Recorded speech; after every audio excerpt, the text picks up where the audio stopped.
Welcome to the Advisor Insight series, where we connect with leading global executives, entrepreneurs, chairs, and advisors. I want you to have an unfiltered view from the experts in the field. These are leaders, creators, innovators, and disruptors. I hope you enjoy this interview. Welcome to the Advisor Insights interviews. My name is Louise Brockman. I'm the founder and CEO of the Advisory Board Centre, and I'm here today with a certified chair and business owner, Peter Murphy. Peter, welcome. Thank you, Louise. Thanks for this opportunity. I really appreciate it. You're welcome. So, Peter, let's start off to just talk about a bit about your business so we get some context to your advisory board. Okay, so just to give everyone some good, I've known Louise probably for 20 years and always admired what she's done, and then watched more recently the advisory board Centre grow. But my business, C3 Talent, is 3 years old next week.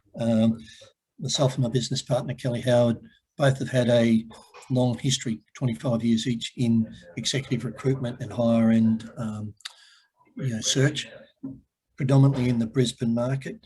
We've created this boutique business which is focused on, we call it creating value through talent.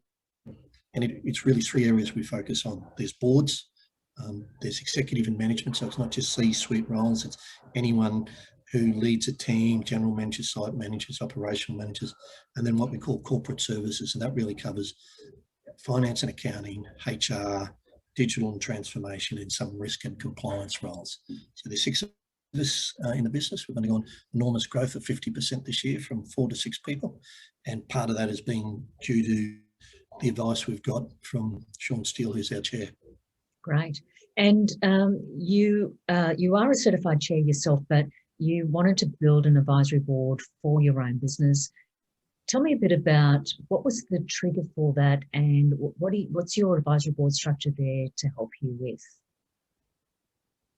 The trigger point, actually, Louise, is probably doing the certified chair course. You know, when I did it in February last year before COVID hit. Now, COVID put a lot of plans on hold, but through conversations with you and then actually using Sean to help do some client surveys and the manner he went about it, what we realised is that we were very good at doing our work. We were very good at planning, but we weren't very good at, I suppose, making the plan a reality. And we felt that by having an advisory board, our view was it's a bit like having an external conscience, rather than Kelly and me get busy and try to hold ourselves to account. But when you're going to meet with someone once a month or once every 6 weeks and say, this is where we're at, and you get a greater commitment to doing things. So it was a trigger point also that we could keep going, doing what we'd always done, I suppose, but let's just challenge ourselves. And I know Kelly did the course as well, so we've both done it and got out of it, and I'd recommend it to anyone. But it was like, okay, how can we use this for our business, and what will be the benefit of it? So we thought, let's and the reason, I suppose, we decided, we spoke to you about it, we decided to choose Sean to come in as a chair was from the exercise he did in terms of speaking to 15 of our clients. He had great insight into us and the way we worked, into our clients, and also an understanding. So we probably didn't go through your formal EOI process, and I know we spoke about that with you, but we both felt comfortable with him, and not comfortable in the respect that he'd just do what we want him to do, comfortable in the respect that he'd challenge us and had an understanding of where we wanted to go. So we didn't have to probably spend that initial formation period. We could, at the very first meeting, hit the ground running because of the work he'd done previously. So, we probably jumped ahead a little bit in terms of some of your formation processes, but we understood that, we did the growth school, card and all that. So Sean had all that information, which was really valuable for him. And it just, what it did demonstrate was, I suppose, and it surprised the similarities where Kelly and myself thought the business was. You often think you're on a different page from your business partner, but it really said, there was some variance, but they were nowhere near as big as I probably thought they might be, going into that. So it was really a case of, okay, let's start. We've got one.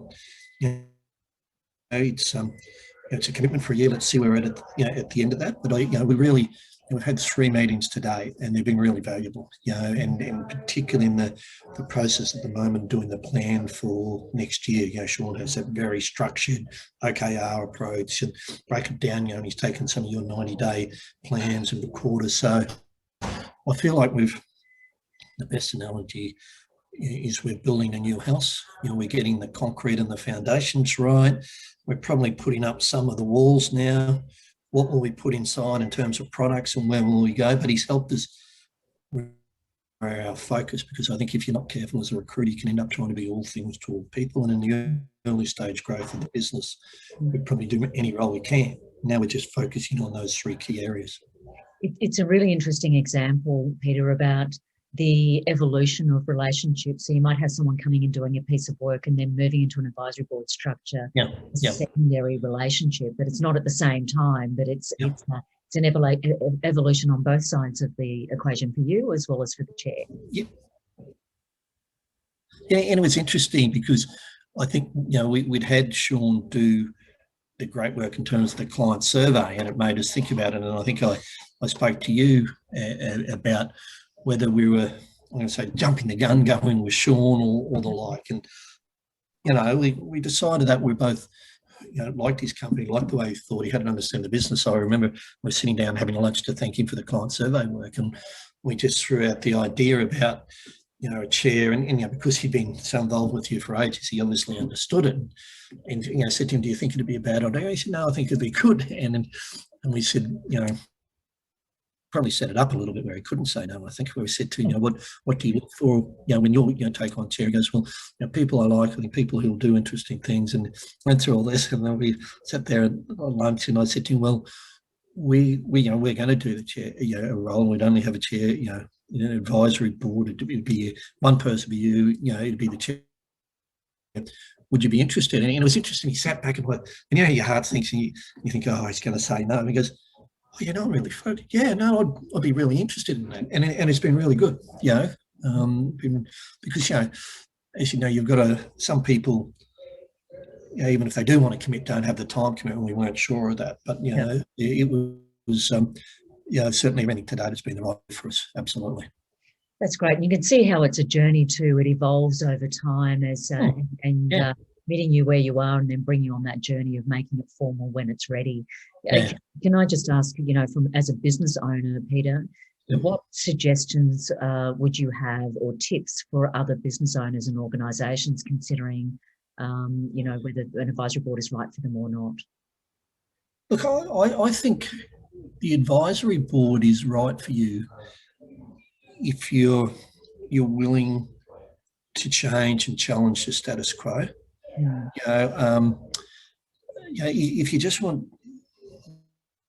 normal run-of-the-mill, you don't need an advisory board because you can do it really well. But what we wanted was someone who probably made us raise our sights and think we could be bigger or do better work than what we're doing at the moment. I think the advisory boards are really good when you leave your ego at the door. They come in to advise you. It doesn't mean you have to take notice of them, but if you're not going to take notice of them, why go through the charade? And the second meeting was really good because we'd had about 6 weeks between, and I sat down and I said to Sean, Sean, the thing I'm really struggling with at the moment, because we're really busy at work, is actually how do I break down my time between working in the business and working on the business? And he just gave some really key insightful comments on that. Well, this is what I've done and tried that. And we've both tried that since then. But I think, they will never know your business to the extent you will. No. But they will look at it differently and give you ideas that you haven't thought about, because that old saying, you can't see the wood from the trees at times. I think you get so much in it. And there's a couple of great examples in terms of Sean's talked about trying to get the stickability of our clients, because most clients see a recruiter or a search firm as it's a transactional. I do a role for you and you move on. Whereas if we can get, and part of the process he's got us thinking about, which is the challenge for the next 6 months, the next financial year, is what products can we offer that help improve our process, but also give us greater access to the wider team within the client. And that's really good. That's really valuable because it's just making us think differently about what we do and how we deliver our service. But I think, you've got to be open to be challenged rather than just getting an advisory board to be a rubber stamp. All you're doing is wasting everyone's time. And the right people who end up on an advisory board like that will leave because they're adding any value. Yeah. No, that's so true. Peter, it's great to see that progress being made, and congratulations on that. And the whole thing is to ensure that when you engage external advisors, that they're impactful and making a difference to the business, but also you personally. So it's great to see. Well, look, thank you, Louise. I mean, if you never developed this concept, I suppose it's something we wouldn't never thought of. So I'd say to businesses at various stages, think about it, because I think the value you get out of it is the value you put into it in terms of the time of building the relationship with the advisor. So the onus is on you. If it fails, my view is it's on you as the business owner rather than the advisor. Yeah. Set it up for success. Yeah, wonderful. Thanks, Peter. I really appreciate you taking that time out and sharing your story. And anyone who's interested in the Advisory Board Centre, it's advisoryboardcentre.com. But thank you very much, Peter, and go well. Okay, all the best, Louise. Thank you very much. Bye-bye. If you enjoyed this episode, we invite you to share it with your networks and follow the Advisory Board Centre for more valuable insights. The Advisory Board Centre is the global body for advisory professionals. We provide best practice, training, certification, and connection to support the professionalism, growth, and impact of the advisory sector for professionals and the organisations they serve. To learn more or get connected wherever you are in the world, visit advisoryboardcentre.com.